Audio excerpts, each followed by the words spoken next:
Hello bookworms! Today I'm going to be sharing my August book haul with you. I have a lot of books again.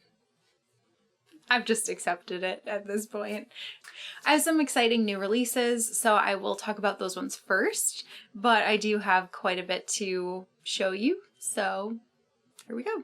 So first up, Simon & Schuster sent me a copy of The Witchhaven by Sasha Peyton Smith, and I'm so excited to read this one. It takes place in New York City in the 1700s, and we're following a character who she gets sent away to a sanitarium, but she finds out that it is actually a school for witches, and she ends up being pretty powerful and attracting some attention from the elders who are looking to take over control of Manhattan. It sounds like it's gonna be pretty good, and the finished copy is so pretty. So this is the cover, obviously, but underneath, how beautiful is that? I think Simon & Schuster is so good at designing witchy books. Next up, also from Simon & Schuster, they sent me an arc of Vesper Team by Margaret Rogerson, and I'm going to be reading this one so soon. I'm so excited. This is one of the books that I was most excited for this year. I loved Sorcery of Thorns by Margaret Rogerson, and I'm so excited to read her next book. I've heard that it's her best one yet, which I find so hard to believe because I loved Sorcery of Thorns so much, so I'm just like, how is that even possible? But I'm excited. I am so ready for this one. It follows a character who cleanses the dead so that they're able to move on. Otherwise, they'll rise as spirits with a ravenous hunger for the living. And then the convent that our main character, I think her name is Artemisia, that she works at, it's attacked by possessed soldiers. And while she's trying to defend the convent, she accidentally awakens this ancient spirit. And I just can't wait to read it. Then my UK copy of Six Crimson Cranes by Elizabeth Lim finally arrived. I pre-ordered this one, and mine took a lot longer to get here than everyone else's. I'm so excited to read it though. This is a new fantasy story, and it's inspired by the Goose Girl fairy tale. And honestly, this was a cover buy for me. As soon as I saw this, I was like, yeah, it's so pretty. I'm so excited to have it. I'm so excited to read it. I've heard a lot of good things about it so far, and I enjoyed Elizabeth Lim's other book, Spin the Dawn. I actually should finish that series, but yeah, I'm excited to read this one too. Then I have A Dance with the Fey Prince by Elise Kova. So I'm actually in the middle of reading A Deal with the Elf King right now. I'm really enjoying it, and I'm definitely going to be picking this one up very soon after finishing the first one. It's really fun. It's like a romance fantasy series, and it's exactly what you would expect from this kind of series so far. I mean, I don't know what's gonna happen. I'm 100 pages in. It could totally surprise me, but it's exactly what I was looking for at the time. It's just kind of light, kind of fun, and very entertaining. Then I have the Seasons edition of Anne of Green Gables. So they've been coming out with these die cut paper, whatever. I don't know what it's called, but they've been coming out with these different editions, and they've been doing collections based on seasons. And this year they released the fall collection, and they released Anne of Green Gables as part of that. And as you guys know, Anne of Green Gables is one of my favorite books ever, so obviously I had to get this. It also has really pretty sprayed pages, and it has this protective plastic cover on it, which is why it looks a little bit shiny. I think I can take it off, and then you can kind of see what it looks like minus that protectant, but I think I will be keeping it on because it seems like it's a little bit on the fragile side. But this is just a beautiful edition. I know my friend Alexa has the Secret Garden version, which is also super pretty, but obviously Anne was the one that I could not resist. Then I have a couple of spooky middle grade books, all of which were on my September TBR, so I won't go too far into them, but we've got Dark Waters by Catherine Arden. This one was also on my most anticipated list, so I've talked about this one quite a bit, but this is a middle grade spooky series, and each book takes place in a different season. So the first book was fall, the second book was winter, and then we're now up to the third book, which is spring. And we are following a set of characters who have had all of these kind of supernatural encounters in different places where they've been, and it's just a really fun series. It's really well written. It's like Goosebumps, but if it were really good. Then we have Eva Evergreen and The Cursed Witch by Julie Abe. I absolutely loved the first Eva Evergreen book. I read it earlier this year. It's definitely one of my favorites of the year. It's so wholesome and just so wonderful, and I loved it. It very much reminds me of Kiki's Delivery Service, and I'm so excited to read the conclusion. And then I also have Mine by Delilah S. Dawson. This is about a little girl who moves to a new house with her family for a fresh start, but the house is decrepit and it's haunted, and there is like the spirit of the little girl that used to live there before. And it sounds like it's going to be really fun, really atmospheric, and I really like the cover. Very excited about this one. Then Random House sent me a copy of Silvia Moreno Garcia's newest book. This one's called Velvet is the Night. This one takes place in the 1970s in Mexico City, and our main character really likes this series called Secret Romance. It's very passionate and dangerous, and then one day her next door neighbor goes missing, so she kind of gets involved in trying to solve what happened and like why she disappeared. And there's also a lot of like political unrest going on in the city, and if it's anything like Mexican Gothic, I feel like I will love it. Silvia Moreno Garcia's writing style is so beautiful. I've been very much looking forward to this one since I first heard about it. Then I've got some romances. So the most recent release is The Royals Next Door by Karina Halley. This one follows a character named Piper, and she is just like your average person. She's a teacher. She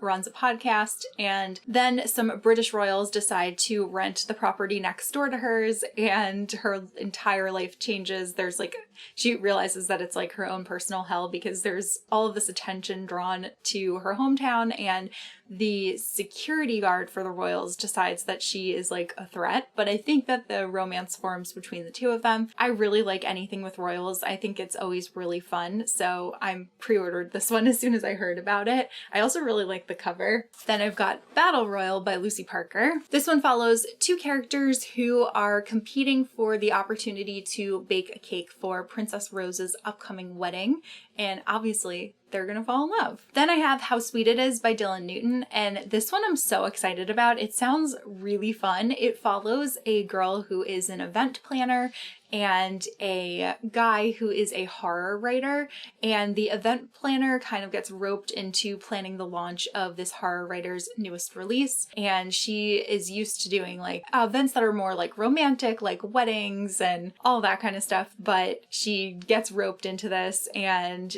the two of them are obviously going to fall in love because that's how romances go. But I think that I'm really going to love it because I do tend to really like horror books too, and I think that that'll be a really fun aspect to have in a romance novel. It just really like piqued my interest as soon as I heard the synopsis. And then I also have So We Meet Again by Suzanne Park. This one follows a character who loses her job at this high-profile investment firm, and she ends up moving back to Tennessee with her family, and then she runs into her childhood rival at the Asian grocery store, and he seems to be kind of thriving, doing very well, and he ends up helping her revive her old YouTube channel that's like a Korean cooking channel for people who don't have a ton of time, and they're gonna fall in love.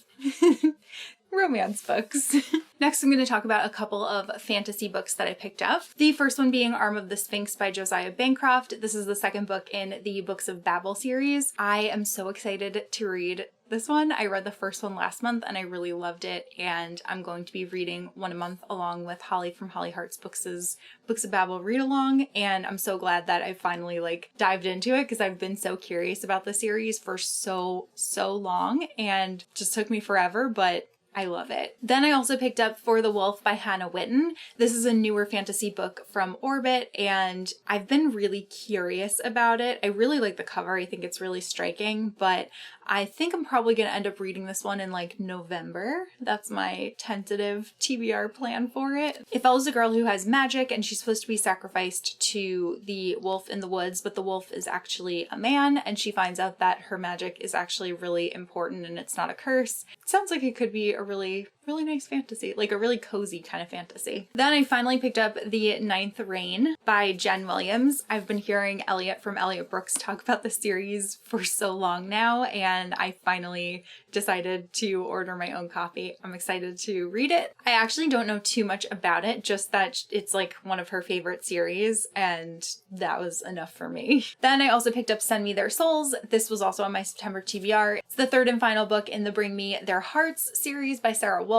I really love the first two books. I think that they're really fun YA fantasy. We're following a character whose heart has been stolen by a witch. She's like a heartless, and the witch who stole it makes a deal with her, and says that she will give her heart back to her if she kills this prince who is supposed to become the king. So Zara, our main character, obviously jumps at the chance to do that, but then the prince ends up being like a really nice guy, and I loved the first book. I loved the second book. I'm so excited to see how it's going to end.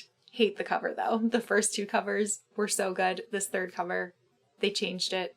Don't like it. Then I got Angel's Blood by Nalini Singh, and I'm actually currently in the middle of reading this one. I'm really, really loving it, like so much that I've already ordered more books in the series. I think this is going to be my next series binge. It's amazing. It's called the Guild Hunter series, and we're following a character named Elena who is a vampire hunter, but she gets hired by this archangel to find an archangel that has gone bad. And it's just really like wildly entertaining. Then I got the new bookshelf edition of Carry On by Rainbow Rowell. This is the first book in the Simon Snow series, and I have the dust jacket from a pre-order incentive for one of the last books, but they released a new edition that I had to get because if you look under the dust jacket, it has a little Watford Academy insignia, and I just think it's really pretty, and then it also has like a really nice map. So I'm going to have this one on my bookshelf and then put the old cover back on my other copy, which will look better because I have so many copies of the second and third book and not that many copies of Carry On. So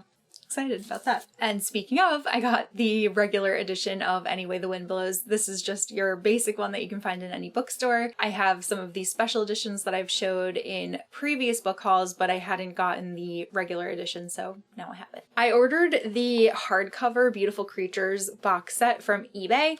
I finished this series in August, and I ended up really liking it overall. Like, it's something that I definitely want to have on my bookshelves. I thought it was really enjoyable, and I can foresee myself rereading it. So I decided to get the hardcover box set. There weren't too many of them, but they weren't unreasonably priced, thankfully. Like the individual hardcovers on Amazon, I think were like $19, but for the box set, I think I paid like $35 for all 4 hardcovers. So I felt like that was a pretty good deal, and I'm very excited to have them and to proudly display them. Then I got Good Girl, Bad Blood by Holly Jackson. This is the second book in the A Good Girl's Guide to Murder series, so I was wrong last month. I actually purchased the first book, A Good Girl's Guide to Murder. I purchased that one for myself, and then Random House sent me this second book. And I remember thinking like, oh, that worked out well because I just bought the first book, and I'm actually planning on reading it this month. So I'm excited to get to it. It's a young adult thriller, and we're following like kind of an amateur detective. I don't want to, I almost read the synopsis. I don't want to read the synopsis of the second one because I haven't read the first one yet, and I don't want to ruin anything for myself. But I know that in the first one, we're following a girl who investigates an old murder in her town as like her senior project in school or something. And I'm assuming she's going to find out who actually was the murderer instead of the person that it got pinned on. And I can't wait. Then I ordered 2 books from Once Upon a Book Club. So they did these absolutely beautiful editions of Bridgerton. Unfortunately, they're sold out of The Duke and I, which is still my favorite book in the series. I really loved that first one, but they did have some of the other ones that I enjoyed. So first we have The Viscount Who Loved Me, which is the second book in the series. This is Anthony's story, and I really enjoyed this one as well. I thought this one was really excellent. This one is my second favorite one in the series as of right now. I have only read 3 of them though, so I'm just putting that out there. And then I also got Romancing Mr. Bridgerton, which is the 4th book and the one that my friend Alexa loves most of any of the books.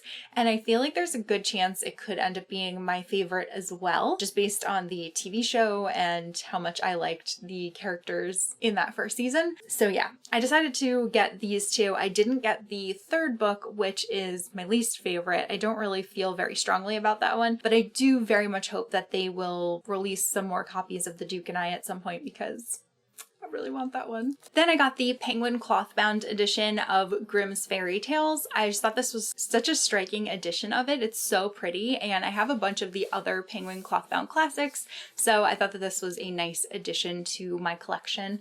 And I think the next time that I read some Grimm's Fairy Tales, I will definitely be reading from this copy. I just love the apples, and then it also has like red end papers, which they're very plain end papers, but I feel like the red complements the green very well. I also got Mythos by Stephen Fry. I think Stephen Fry is just really like retelling the Greek myths, but I don't know if he modernizes them or if he just explains them in modern language so that they can appeal to more people. But either way, I'm excited to read it. I know that there are actually a couple of books in the series. I think there's like 3 of them that he's done so far. I really like Greek myths. I think they're a lot of fun. So I'm excited to read this one and to see his interpretation of them. It's also like very pretty underneath the cover too. But I really like the rose gold foiling. And then speaking of Greek myths, I also picked up Ariadne. This is by Jennifer Saint, and I really love the UK version. I think this is absolutely gorgeous and very excited to read it. I'm hoping that it will sit on my shelf next to Circe once I finish it, because I really love that book by Madeline Miller. And yeah, I'm hoping to have like a nice little collection of Greek myth retellings that I will enjoy and want to like keep in my collection. Actually, Jennifer Saint just released a cover for her next book too, which is Electra, and wow, that one is also super beautiful. And then this is the Naked Spine, which is also just stunning. Then I have Bookish and the Beast by Ashley Poston. I really want to read this last book so I can finish up the series. Geekerella is one of my favorite YA contemporary romances, and I have been so looking forward to this one because this one is inspired by Beauty and the Beast. The first one was inspired by Cinderella. The second one was Princess and the Pauper, I believe. And then this one is Prince and the Pauper. And then this one is Beauty and the Beast. I just think that I'm going to love it if it's anything like the first two. And yeah, I've been meaning to pick it up. It actually came out last August, so I'm a year late on this one. I was in a reading slump and now I'm not. So I'm excited to read it. Then I picked up Dead Leaves by Keelan Patrick Burke. This had really good ratings and I'm just very curious about it. It's actually super short, so I thought that this would be a very good book for October because it obviously looks very October-like. I think it's all like short horror stories, and I think that they all like focus on witches. So they sound like it's gonna be good. I'm excited to give it a shot. Then I picked up a copy of The Secret History by Donna Tartt. I've always wanted to read this book, and I kind of have a dark academia TBR planned for October, so I'm planning on reading this one next month. But I got it when I went away on vacation in the Hamptons with my brother and his fiance, and Andrew, obviously, and Amanda, who is my very, very soon to be sister-in-law, like within the next week, she's going to be my sister-in-law. She was like, oh my God, that's one of my favorite books ever. And she told me that she has read it so many times. Like she said that she would read it like once a year because she just thought it was like that good. And that got me really excited to check it out. I've obviously heard people talk about it for so long. I don't know why it's taken me so long to finally like pick it up, but I'm excited to give it a shot. And then in that same trip, so the bookstore that we went to was called Sag Harbor Books. I also picked up this book, which is called The Snow Collectors. It's by Tina May Hall. I've never heard of it before, but I'm just going to read you the index card that was on this book because I feel like you'll also be very interested in it. You know how like they do those like staff picks at bookstores? This was one of those books and it just completely sold me. I was like, what? I need this in my life. It says, this book has it all. Gothic moods, constant snowfall, murder, Victorian Arctic exploration, crumbling mansions, secret passageways, kindly librarians, intrepid heroines, suspicious lovers, and an unruly basset hound who chews on things. I mean, that sounds amazing. Then I also picked up the UK edition of Kikis Delivery Service. I actually just read this book this month and I enjoyed it, but I do like the movie better. But I did think that this edition was really cute and I'm going to put it on my shelf with my other little Ghibli books. The back is actually quite pretty too. I picked up my first Star Wars Legends book ever, I think. Ever since New Canon started, rather. I have picked up Legends books in the past, but this is the first one I've gotten in a long time. And that is The Courtship of Princess Leia by Dave Wolverton. This one has come very highly recommended to me by Mackie, who talks about books with his wife Alexa on Alexa Loves Books' channel. And he has told me numerous times that I would like this book, and I don't know why, I just like kept kind of forgetting about it. And then I came across it the other day and I was like, oh my gosh, Maggie told me about this. I have to pick this up. I'm so excited to read this. I read the synopsis of it and like, I'm even more excited than I thought could even be possible. I don't know if this was written like prior to Clone Wars or while Clone Wars was on, or if Clone Wars pulled inspiration from it, I hope. But it sounds like we get to go to Dathomir and see the Night Sisters, who I love. Like, the Night Sisters arcs are some of my favorites on Clone Wars, and I'm so excited to get to read a book about them. Also, obviously, it's kind of like a romance between Han and Leia. Han is trying to court Leia, and that also just sounds delightful. So those are all of the books that I have to share this month that I picked up. I have a lot of them and I'm very excited to read them. I feel like I've been reading things pretty quickly, and I have read some of the books here and some of them are on my TBR, so I'm not like adding too much to my TBR with this enormous pile. Let me know some of the books that you picked up in August, and I will see you guys soon with a new video. Bye!